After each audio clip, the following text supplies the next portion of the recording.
Bàវីដេអូនេះតពីម្សិលមិញថ្ងៃនេះបានតឡើងហើយ switching half breed ចឹងថ្ងៃនេះតេះឲ្យកាត់មើលដាក់ភ្លើង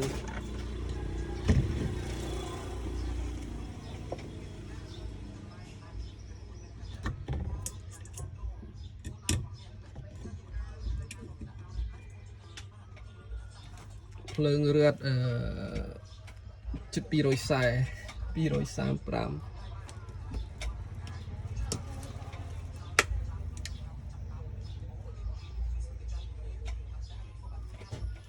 ូខេដំណើរការ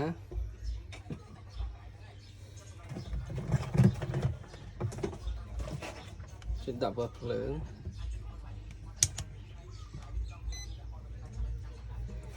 យ៉ាងអាហ្នឹងខ្ញុំគណនា220ជាង AC វាចេញ75អញ្ចឹងឥឡូវភ្លើងរឹតវាឡើងដល់230អញ្ចឹងវាចូល70 វ៉ុលជិត80 វ៉ុលមួយខាងចូល79 វ៉ុលភ្លើងរឹតចូល235អញ្ចឹងយើងយកចន្លោះហ្នឹង79អញ្ចឹងអានេះ 14.8 15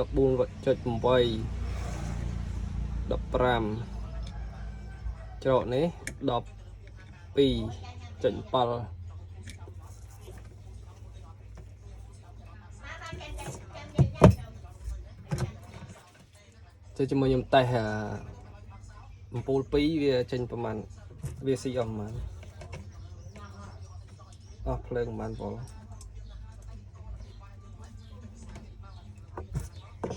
ចានេះវ៉ុលដាក់សងខាងបូក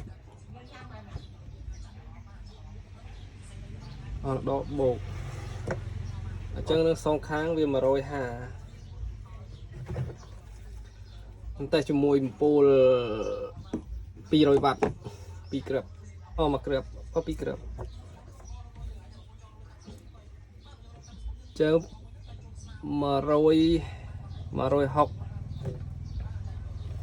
តែ158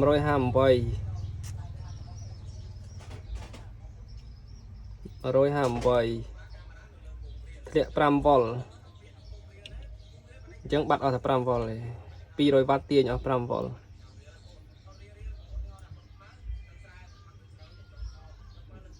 59នៅសល់53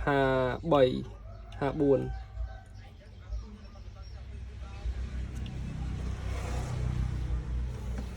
ូខេតមកទីតេស្តវ៉ាត់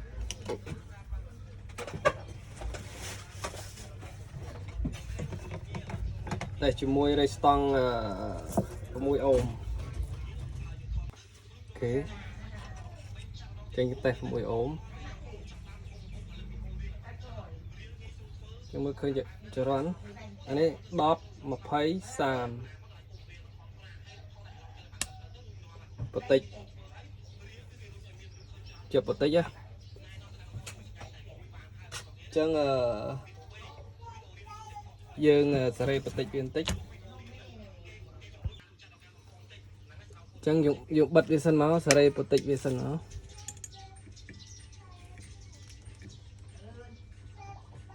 ចានេះមានពេលវាមានបញ្ហាអុយវាលោតអ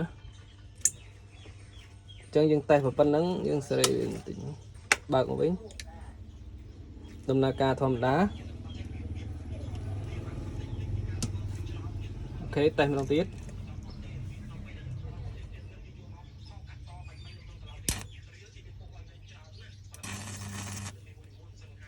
អូខេខ្លាំងណាអញ្ចឹងជួយបានប្រហែលនាទី1 2 3បាន20 អាំពែជាង90 វ៉ុលជិត 2000 វ៉ាត់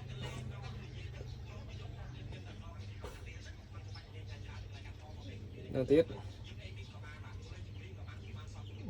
2 3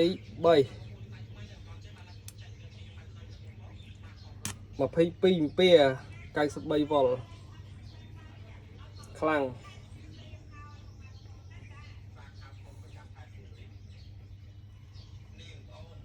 អញ្ចឹងពតិចវាធ្វើការបានត្រឹមត្រូវបើសិនមានបញ្ហាគប់ឬក៏ឆេះ ampli ឲ្យវាលោតផ្ដាច់